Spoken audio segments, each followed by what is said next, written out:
제2장 카톨릭과 기독교의 차이는 어디에서 오는가? 많은 사람들은 나에게 개신교도인 당신은 성경에 대해서 설명해 보라. 또한 카톨릭 교회에 대해서도 설명해 보라고 자주 묻는다. 카톨릭과 기독교의 차이점들에 대해 설명한다면 정말로 많은 부분이 있으나 가장 중요한 것은 성경에 대한 해석보다는 성경에 대한 권위에 있다. 성경적인 프로테스탄트에게는 그 권위가 하나님의 말씀이다.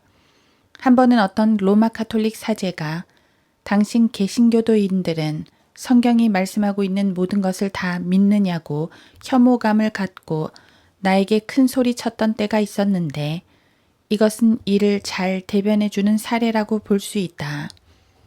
카톨릭과 기독교의 전통적 차이는 심지어 교회 건물 구조에서도 나타나고 있다. 로마 카톨릭은 제단이 중심이 되고 있는데 이는 거기에서 미사를 드리기 때문이다. 이는 예수 그리스도의 희생 제사가 죄인을 다시 새롭게 해준다는 믿음의 기초를 두고 있다. 반면 프로테스탄트 교회들에서는 설교단이 모든 회중들의 중심이 되고 있다. 설교단은 하나님의 말씀을 읽고 설명하는 곳이기 때문이다.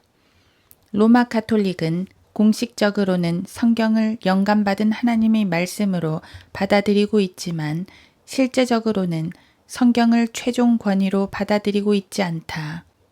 왜냐하면 교황들과 공회들이 정의한 선언들과 더불어 교회의 전통을 성경과 동등한 권위로 간주하고 있기 때문이다. 그러나 로마 카톨릭의 전통은 성경이 동의하지 않은 많은 문제점들을 내포하고 있다. 그것은 우리들 각자가 따라야 할 것인가 아닌가를 결정해야 할 문제들이다. 변화하는 교회. 우리는 성경의 권위에 복종할 것인가? 그렇지 않으면 교회의 권위에 복종할 것인가? 이를 결정하는 데 있어 우리는 로마 카톨릭이 믿는 부분이 시간의 흐름에 따라 바르게 변해왔는지 잘못 변해왔는지 그 사실관계에 대하여 심사숙고해 보아야 한다. 성체성사를 자국어로 거행하는 것은 한때는 개신교식 이단으로 규정된 적이 있었다. 따라서 미사는 라틴어로 말해져야 했었다. 그런데 교황 요한 23세에 의해 시작된 개혁의 시대가 도래함으로써 그때부터 라틴어 대신 자국어로 미사를 드리게 되었다. 그러나 성경은 변할 수 없기 때문에 여러 면에서 변화하는 교회에 항상 동의할 수는 없다. 언젠가 카톨릭 교도인 한 중년 부인이 만약 어떤 교황이 금요일에 고기를 먹고 지옥에 간다고 한다면 그는 그렇게 될지 모르지만 나는 그렇게 되지 않을 것이다 라고 나에게 말해준 적이 있었다. 성경은 금요일에 고기를 먹는 것은 죄악이 아니라는 현재의 카톨릭 교리에 동의하고 있지만 금요일에 고기를 먹는 것이 죄악이라고 했던 이전 시대에는 그 전통에 동의할 수 없었다. 수세기에 걸쳐 내려오면서 성경에 강력히 반대되는 수많은 변화들이 교회의 가르침 안에 침투해 들어왔다. 우리는 교회 안의 형상들에 대한 숭배 의식의 수용 여부에 따라 이것들을 설명할 수 있다. 카톨릭 교리와 성경적 교리 사이의 차이점들은 개신교도의 무분별한 욕구로 초래된 것이 아니다. 성경의 가르침들과 로마 카톨릭의 가르침들 사이에는 서로 간에 반목이 있다는 것이 분명한 사실이기 때문에 양자 모두를 수용한다는 것은 불가능하다. 사람들 각자가 어떤 권위에 복종할 것인가는 그러한 관점들을 고려해서 선택될 것이다. 성경과 대조되는 주요한 전통들은 로마 황제 콘스탄틴이 통치하던 시기인 AD 300년 이후에 형성되기 시작했고 그 후에 비성경적인 교리들이 더 추가되었는데 이는 카톨릭의 교리가 형성되면서 더욱 발전된 것이다. 카톨릭 내부의 개신교 영향. 최근에 더욱더 발전해서 그래서 더욱더 평가하기 어려워진 것이 한 가지 있는데 그것은 에큐메니칼 운동이다. 이 운동은 처음에는 로마 카톨릭 안에서 시작되지 않았다. 그것은 성경을 더 이상 진리로 믿지 않는 개신교회들 중 자유주의자들 또는 현대주의자라고 부르는 자들의 날개 안에서 시작되었다. 그 결과 그들은 예수 그리스도를 믿음으로 말미암아 받게 되는 선물인 구원과 같은 성경의 근본적인 가르침들을 더 이상 가르치지 않게 되었다. 이렇게 믿음이 표류함으로써 그들은 더 이상 선포해야 할 분명한 메시지를 가지고 있지 못했다. 그 결과 교회들은 식어갔고 성도들은 교회를 떠나게 되었다. 자유주의적인 믿음은 개신교회들을 쇠퇴시켰다. 교회들은 출석 교인 수가 줄어들기 시작했고 회중들 수가 많은 대형 교회는 그런대로 교회 건물을 유지할 수 있지만 소형 교회들은 많은 어려움을 겪게 되었다. 이렇게 되자 이를 타개할 목적으로 교회 연합, 통합 운동, 에큐메니칼 운동이 일어나게 되었다. 실제로는 교회를 쇠퇴케 하는 재정적인 문제들을 해결하기 위한 차원에서 여러 교회들이 한 교회 건물을 팔고 다른 교회 건물로 회중들을 합치려는 방안도 강구되었다. 그러므로 여러 갈래로 갈라진 교단들이 하나 되려는 소망과 함께 이러한 실제적인 재정적 동기는 개신교 교회들 사이에 에큐메니칼 운동을 시작하도록 결합시켰다. 여기서 로마 카톨릭은 통합이라는 에큐메니칼 이념에 매료되었다. 카톨릭은 자기들의 교회를 모든 종파들이 들어와 함께할 한 우리로 제시할 실제적인 동기를 가지게 된 것이다. 개신교도들이 들어와 더욱 자유로움을 느낄 수 있는 카톨릭 교회를 준비하기 위해 카톨릭 교도들 사이에 성경 읽기가 권장되기 시작했으며 또한 개신교도들의 예배의식을 따르기 위하여 로마 카톨릭 예배의식에 약간의 변화가 일기 시작했다. 그러나 개신교회를 약간 닮아간다고 해서 그들의 거짓 교리들이 없어진 것은 아니며 오히려 자유주의 개신교회들처럼 카톨릭 내부에서도 자유주의 신학이 일어나기 시작했다. 결과적으로 개신교와 마찬가지로 카톨릭도 쇠퇴하기 시작했고 그들의 출석률도 저하되어 그들끼리도 건물을 통합해야 하는 강력한 재정적 압박을 받게 되었다. 카톨릭이 성경 읽기를 허락한 지금에 와서 성경의 영향력은 일부 카톨릭 교도들 사이에 다소 증가하게 된 반면 또 다른 카톨릭 교도들은 성경의 진리 자체에 대한 자유주의자들의 공격으로 동요되고 있다.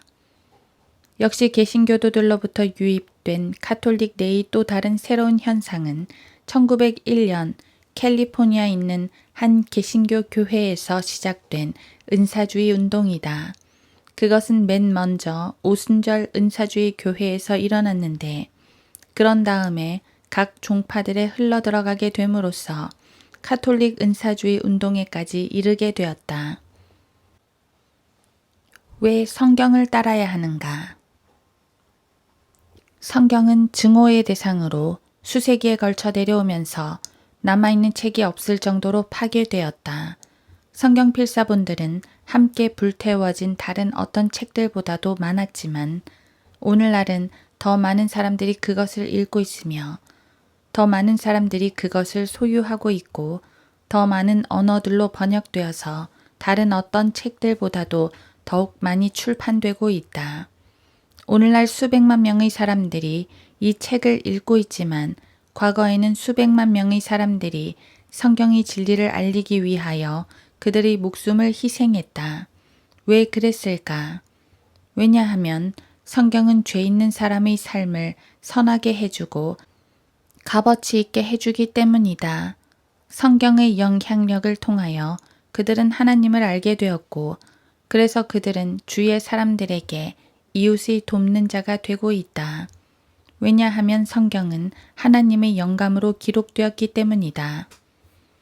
모든 성경은 하나님의 영감으로 주어진 것으로 디모데후서 3장 16절. 이렇게 말씀하신 것 외에도 정말로 성경은 하나님의 영감을 받은 증거에 대하여 확신을 주기 때문이다. 예를 들면 성경의 많은 예언들이 벌써 성취되어 있고 가톨릭 교리 역시 성경은 하나님의 영감을 받았다고 선언하고 있기 때문이다. 왜냐하면 성경은 그리스도인들이 온전하게 되는데 필요한 모든 것들을 포함하고 있기 때문이다. 위에 인용된 성경 구절은 계속해서 다음과 같이 말씀하고 있다.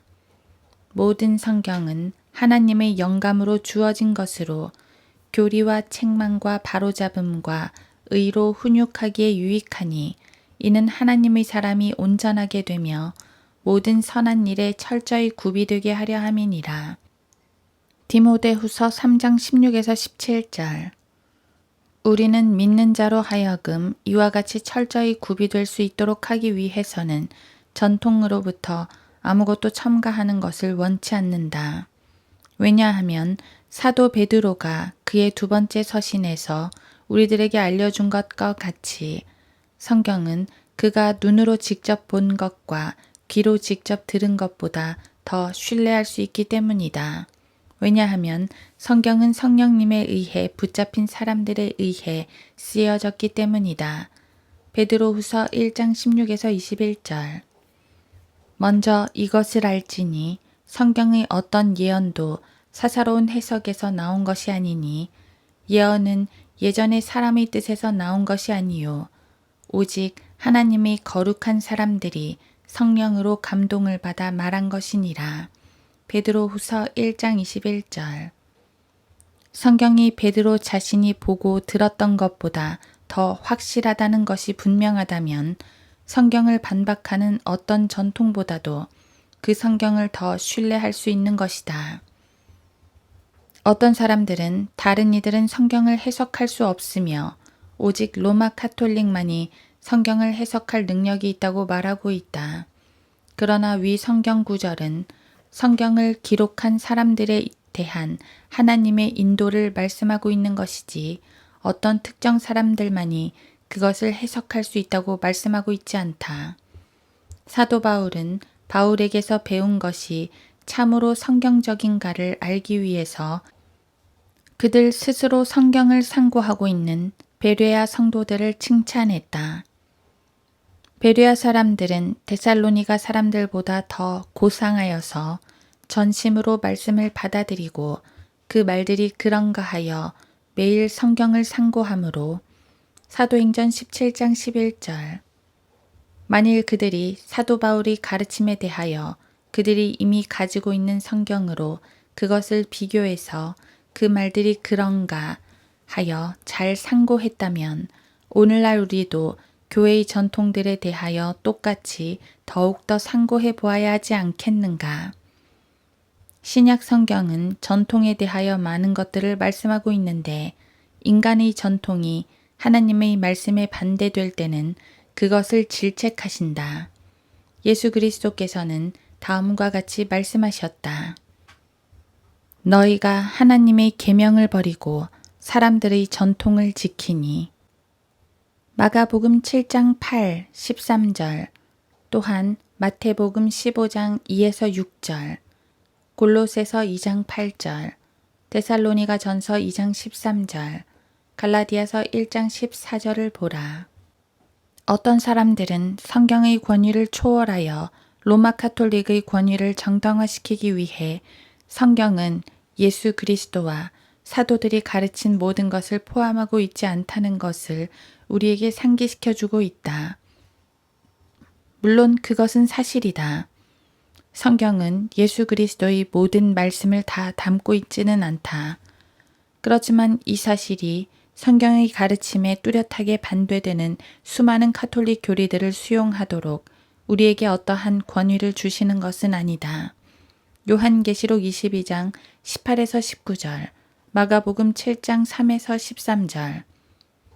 성경은 우리가 예수 그리스도를 믿도록 충분히 인도해 주시며 또한 우리가 그 믿음 안에서 자라도록 도와주는 데 필요한 모든 것을 포함하고 있다. 요한복음 20장 30에서 31절, 디모데후서 3장 16에서 17절. 성경대로 믿는 사람들과 로마 가톨릭 사이에 가장 큰 차이점은 성경을 옳게 혹은 틀리게 번역했다는 것도 있지만 무엇을 최종 권위로 여기는가에 대한 차이가 가장 크다 하겠다. 성경은 성경 자체의 조명으로 번역되어야 하기 때문에 교황들이나 공회들의 선언들 혹은 그들의 전통들을 영예롭게 하기 위해서 결코 변개되거나 왜곡되어서는 안 된다.